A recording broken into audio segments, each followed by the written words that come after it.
લક્ષ્ય ન્યૂઝ, એક નજર, એક લક્ષ્ય. કલોલના પ્રસિદ્ધ સત્યનારાયણ મંદિરેથી આજે ભગવાન જગન્નાથજીની ભવ્ય અને ભક્તિમય રથયાત્રા પૂર્વે પરંપરાગત રીતે ભગવાનનું મામેરું ભરવાની વિધિ સંપન્ન કરવામાં આવી હતી. કલોલમાં ભગવાન જગન્નાથજીની રથયાત્રા. કલોલના પ્રસિદ્ધ સત્યનારાયણ મંદિરેથી આજે ભગવાન જગન્નાથજીની ભવ્ય અને ભક્તિમય રથયાત્રા પૂર્વે પરંપરાગત રીતે ભગવાનનું મામેરું ભરવાની વિધિ સંપન્ન કરવામાં આવી હતી. શહેરભરમાં રથયાત્રાને લઈને ધાર્મિક માહોલ છવાયો છે અને વિવિધ સ્થળોએ સેવા કેમ્પો તથા પ્રસાદની વ્યવસ્થા કરવામાં આવી છે.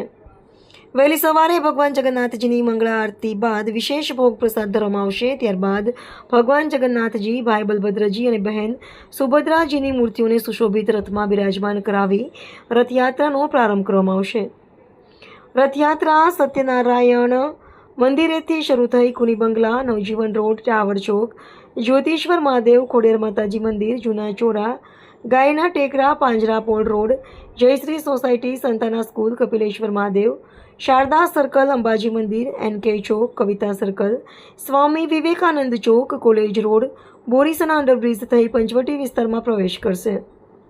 પંચવટી ખાતે શારદાનગર સોસાયટી, અર્જુનનગર, અંબિકાનગર અને શ્રીજી પાર્લર માર્ગે યાત્રા સ્વામિનારાયણ મંદિર તથા જોયફુલ સ્કૂલ પાસે આવેલા ભગવાનના મોસાળે પહોંચશે. અહીં ભગવાનનું મામેરું ભરાશે. તેમજ રથયાત્રામાં જોડાયેલા હજારો ભક્તો માટે મહાપ્રસાદની વિશેષ વ્યવસ્થા કરવામાં આવી છે. ત્યારબાદ યાત્રા RK hospital, Shubh complex, Mahendra mill road, ice factory, BVM road, lovely chowk, મજૂર હાઉસિંગ, પાણીની ટાંકી, રાધાકૃષ્ણ મંદિર, રઘુવીર ચોકડી, ONGC, બાપા સીતારામ મંડોલી, ઓવરબ્રિજ, નીલકંઠ મહાદેવ અને નવી શાક માર્કેટ થઈ જ્યોતિશ્વર મહાદેવ માર્ગે નિજ મંદિરે પરત ફરશે.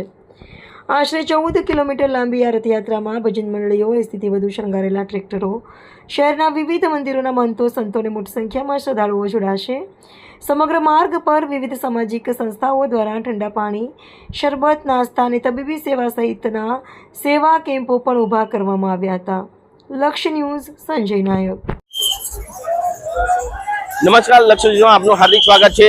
અને આજે ભગવાન જગન્નાથની કલોલ ખાતે 18મી રથયાત્રા નીકળવા જઈ રહી છે અને એ રથયાત્રા હાલમાં કુની બંગલા 4 રસ્તે ખાતે પહોંચી છે અને મોટી સંખ્યામાં ભક્તો ઉમટી પડ્યા છે, જેમાં ટ્રેક્ટર ટ્રોલી સાથે તેમજ અલગ અલગ મંડળો સાથે મહિલાઓ ભજન મંડળની સાથે આ રથયાત્રામાં જોડાઈ છે. તેમજ અહીં વિવિધ ખાણીપીણીના તેમજ ઠંડા પીણાના સ્ટોલ પણ લાગ્યા છે, જેમાં અત્યારે હાલમાં તમે જોઈ રહ્યા છો આ કુની બંગલા 4 રસ્તે રથયાત્રા નીકળી રહી છે અને મોટી સંખ્યામાં અહીં આજે કહેવાય કે ભક્તજનો જય જગન્નાથના નારા લગાવતા જઈ રહ્યા છે. જય જગન્નાથ નાથથી આખો સમગ્ર વિસ્તાર ગુંજી ઉઠ્યો છે. જ્યારે આ રથયાત્રા આખા કલોલમાં 14 કિલોમીટરના રૂટમાં ફરવાની છે, જેને લઈને ભક્તોમાં એક અનેરો ઉત્સાહ જોવા મળી રહ્યો છે.